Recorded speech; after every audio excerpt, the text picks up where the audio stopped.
बहुत समय पहले की बात है। एक समृद्ध राज्य में एक महान और बुद्धिमान राजा राज करता था। उसका नाम था राजा अमरसेन। अमरसेन न केवल अपने शासन में महान था, बल्कि उसकी 4 पत्नियां थीं, हर एक विशेष और अपने अपने गुणों में अनोखी। चारों पत्नियां राजा के जीवन का अभिन्न हिस्सा थीं। परंतु समय के साथ राजा वृद्ध हो चला था। उसके बाल सफेद हो गए थे, शरीर में पहले जैसी शक्ति न थी, और वह जानता था कि उसका अंत निकट है। एक दिन राजा अपनी महल की सबसे ऊंची मीनार पर बैठा और सोचने लगा, जब मैं इस संसार को छोड़ दूंगा, कौन मेरे साथ जाएगा? कौन मेरे अंतिम सफर में मेरा साथ देगा? राजा की चारों पत्नियां अलग अलग स्वभाव की थीं। यह उसकी सबसे छोटी और सुंदर पत्नी थी। राजा ने इसे सबसे अधिक प्यार दिया, महंगे आभूषण पहनाए, उत्तम भोजन कराया और हर सुख सुविधाएं दी। वह उसकी शोभा और शान थी। वह धन, वैभव और सामाजिक प्रतिष्ठा का प्रतीक थी। राजा ने उसके साथ बहुत से महल बनवाए, नगर बसाए और अनेक उत्सव मनाए। वह राजा की सलाहकार थी। हर महत्वपूर्ण निर्णय में वह राजा के साथ रहती थी, उसे सही और गलत का भेद समझाती थी। उसका व्यवहार संतुलित और तार्किक था। वह राजा के जीवन की सबसे पहली साथी थी। राजा ने उसे सबसे पहले विवाह किया था, परंतु समय के साथ राजा ने उसे नजरअंदाज कर दिया। न उसने उसे सुंदर वस्त्र दिए, न आभूषण। फिर भी वह सच्चे दिल से राजा की सेवा करती रही। एक दिन राजवैद्य ने आकर राजा से कहा, महाराज, आपके जीवन की घड़ी अब अंतिम पड़ाव पर है। आपको अपनी आत्मा की तैयारी करनी होगी।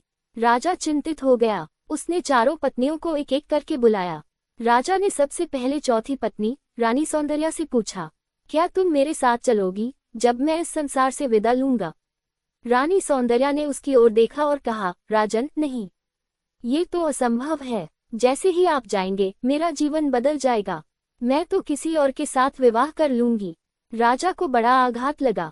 जिसे सबसे ज्यादा प्यार दिया, वह तो साथ चलने को भी तैयार नहीं थी। फिर राजा ने तीसरी पत्नी रानी समृद्धि से पूछा, क्या तुम मेरे अंतिम सफर में साथ चलोगी? रानी समृद्धि ने कहा, महाराज, मैं आपके साथ केवल इस धरती पर हूँ। जब आप जाएंगे मैं किसी और राजा की शोभा बन जाऊंगी। राजा का दिल फिर टूट गया।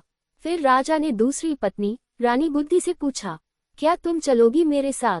रानी बुद्धि ने कहा, राजन, मैं आपको शमशान तक ले जा सकती हूँ। वहां तक आपकी सेवा करूंगी, पर उसके आगे मैं नहीं जा सकती। राजा का हृदय अब पूरी तरह दुख से भर गया। अंत में पहली पत्नी रानी भक्ति सामने आई।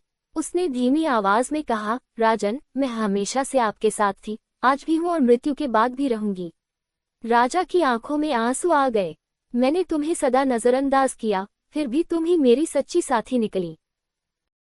राजा अमरसेन अब पहली पत्नी रानी भक्ति के शब्दों में डूब चुका था।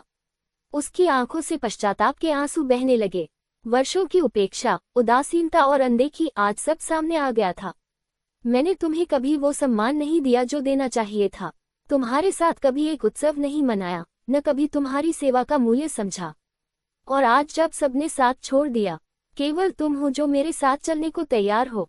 भक्ति मुस्कुराए और धीरे से बोली, राजन, यही जीवन का सत्य है।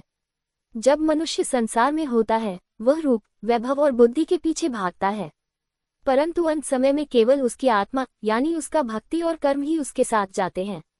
राजा स्तब्ध रह गया। उसे आज आत्मज्ञान प्राप्त हो गया था।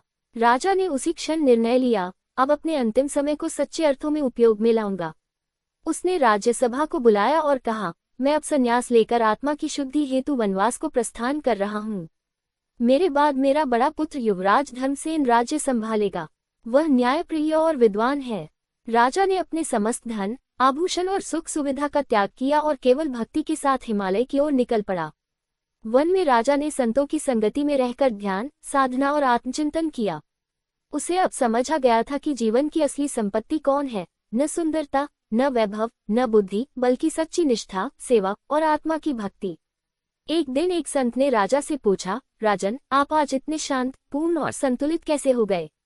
राजा ने उत्तर दिया, मैंने जीवन में 3 को अधिक महत्व दिया, सौंदर्य, संपत्ति और तर्क। परंतु जिनकी मैंने सबसे कम परवाह की, वही मेरे साथ अंत तक रही। अब मैं जान गया हूँ कि भक्ति ही मेरा अंतिम और सच्चा साथी है। इस कहानी से यह स्पष्ट होता है कि चौथी पत्नी सौंदर्या जीवन का शरीर और रूप है। जब मृत्यु आती है, शरीर ही रह जाता है। तीसरी पत्नी समृद्धि, धन और वैभव है। मृत्यु के बाद ये किसी और का हो जाते हैं। दूसरी पत्नी बुद्धि, व्यवहारिकता और तर्क है। ये मृत्यु तक साथ आते हैं पर आत्मा के साथ नहीं जाते। पहली पत्नी भक्ति, आत्मा और कर्मों की पवित्रता है। वही हमारे साथ रहती है जब बाकी सब छूट जाते हैं। कुछ वर्षों की गहन साधना के बाद राजा अमरसेन ने देह का त्याग किया। जब उसकी आत्मा शरीर से मुक्त हुई तो उसे अनुभव हुआ कि उसके चारों पत्नियां एक प्रतीक थीं जीवन के 4 पहलुओं का। उसने मुस्कुराते हुए कहा, हे भक्ति, मुझे अपने साथ ले चलो जहां केवल शांति हो और परम सत्य का साक्षात्कार। भक्ति ने आत्मा का हाथ पकड़ा और उसे प्रभु के धाम की ओर ले चलो।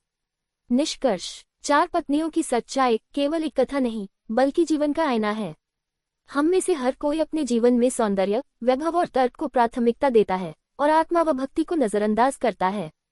परंतु जब अंतिम समय आता है तब हमें समझ आता है कि केवल भक्ति, सेवा और सच्चाई ही हमारे अंतिम साथी हैं।